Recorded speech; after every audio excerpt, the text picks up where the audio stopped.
I, Jimmy Carter, do solemnly swear.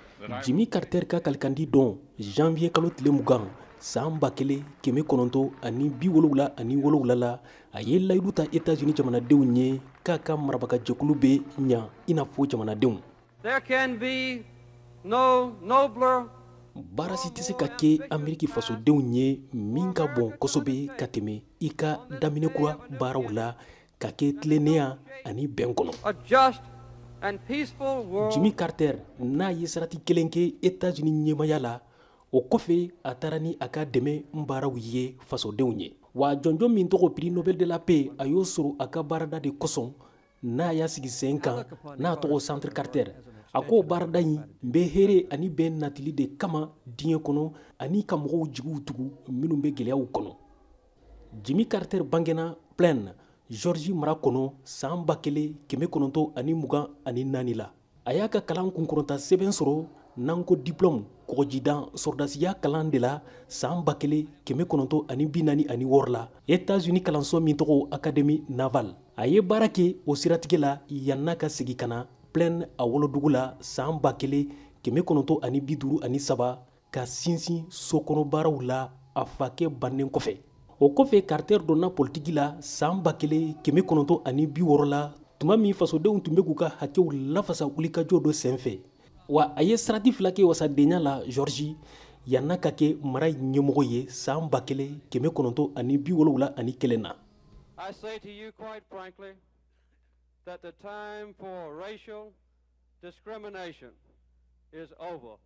San 1971 Jimmy Carter sugandira ka kɛ jamanakuntigi ye États-Unis n'a ye se sɔrɔ républicains ka cɛbɔ kan Gerald Ford hali sɔsɔlimaya la. Carter ka mara kɔnɔ bɛnkan min kɛra kan David la san 1979 la ani bɛnkan min bolonɔ kɛra Égypte ni Israël cɛ o ye Carter ka fanga sankɔrɔta kosɛbɛ.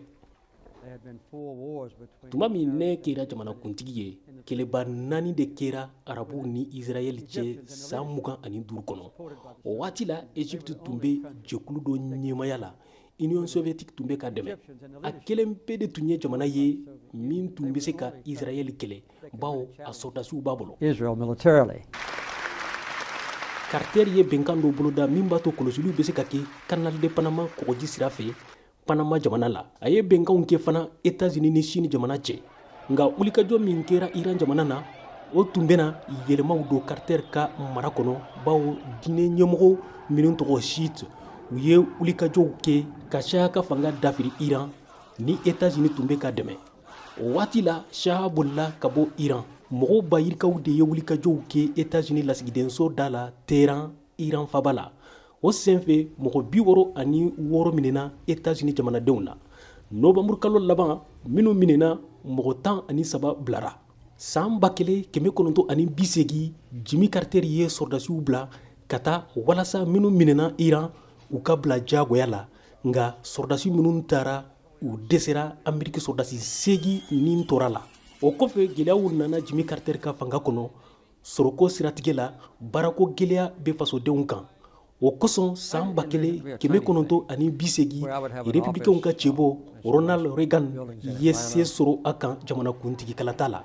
Janvier kalo tile 20 san 1981 la Reagan jamanakuntigi sugandile y'a ka kalikandi kɛ. Iran ye Ameriki jamanaden minnu minɛ u labana k'u bila. Carter seginna ka taa Plaine a wolodugu la. I envisioned to be a tiny thing where I would Ne have ye an miiri office. ko bɛ se ka fɛn fitinin min kɛ o ye de ka baarada dɔ sigi sen kan ani ka so ɲuman dɔw jɔ Atlanta.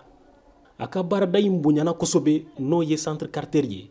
A kɛra sababu ye ka kalataw labɛn kɛ diɲɛ jamana caman kɔnɔ hɛrɛ ani bɛn kɔnɔ ka kumaɲɔgɔnyaw kɛ kɛlɛw kɔnɔ Jango Corée du Nord mugujugukɔnyaw la n'o ye arme nucléaire ye san 1994 la. Centre de Carter ye bɛn nati Uganda ani Sudan fana cɛ. Centre ye layidu ta fana k'a bɛna fɛɛrɛw sigi sen kan walasa ka kɛnɛyako sabati diɲɛ kɔnɔ jango se tɛ minnu ye. There's only been one disease. Diɲɛ tariku kɔnɔ bana min kɛlɛla ka ban npewu o ye sɔgɔsɔgɔninjɛ bana de ye ɲinaya san 30 ye. Bana min tɔgɔ ver de Guinée bena kɛ bana filana ye min bena kɛ tariku kɔnɔ ka kɛlɛ ka ban pewu diɲɛ kɔnɔ. wiped off the face of the earth.